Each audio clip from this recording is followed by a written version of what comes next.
What a dooski, guys, it's Fellow34 here with my review for The Flash Season 3. Last night was the conclusion for The Flash's 3rd season, and things got a little crazy. If you haven't seen the finale or this season, then spoiler warnings of course. Anyway, let's go get right into the review. So the finale, I didn't think it was great, nor did I think it was bad. I thought it was just alright.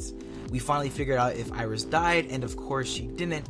However, we found out that it was actually HR. Moving on to the villain, I have mixed feelings about Savitar being the big bad. On one hand, I found the character's motivations about being a time remnant that's explored later on intriguing, but on the other hand, I thought the reveal took way too long for it to have any sort of impact. Also, ironically, I found that the villain lost momentum for me.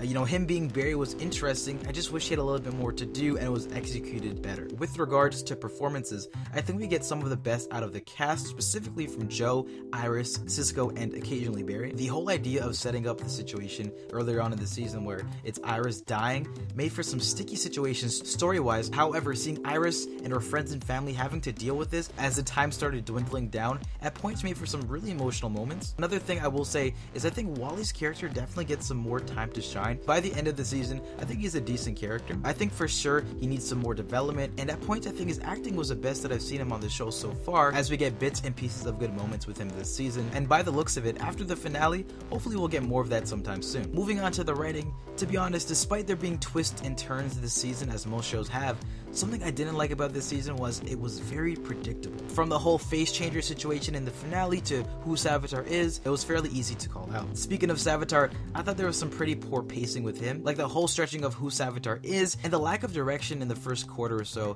I felt like the show was just wandering for a main villain during the whole Husk arc. Some of the subplots were filler and not all that necessary. I think that's because of the 23 episode season. I feel as if they were to split it up into 2 parts, it would work better overall, as it wouldn't drag as much and some of the reveals wouldn't feel too drawn out. What they did with Caitlin this whole season, turning her into Killer Frost, it was mediocre, nothing very compelling or at all too interesting, as it was abrupt and fairly inconsistent. I think the biggest mistake was the flashpoint in the beginning of the season, and it only lasting 1 episode. It really placed the show in a bind, restricting them for the entire season. I will give them credit where it's due. I think the season was enjoyable, it just had a couple hit or misses here and there, and I think it did keep audiences interested with 1, who is Savitar, and 2, will Iris die? Something that I thought worked well this season was the whole theme of yourself being the villain. I thought it was great, as we've seen Barry face all these baddies over the past 3 seasons, even Thawne earlier here in this one, and all the times he's told Barry he's the evil one and, Flash, you're the villain, and it actually made sense and came full circle by the end of the season. Lastly, for new introductions,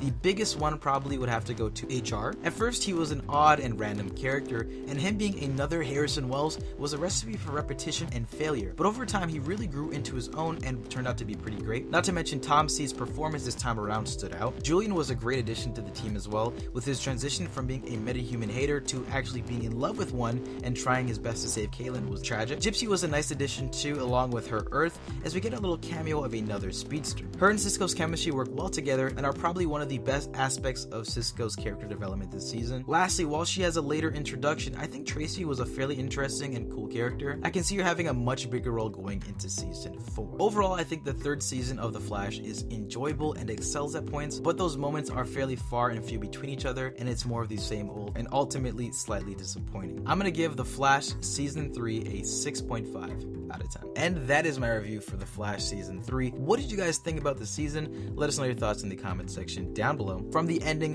what are you guys looking forward to in Season 4? Do you think they're going to adopt the recent Flash Rebirth arc? Do you think they're going to go a whole different direction? Let us know in the comment section down below. As always, if you enjoyed this video, then be sure to leave a like and subscribe to the Hybrid Network if you haven't already. I'm Fellow34. I'll see you guys next time.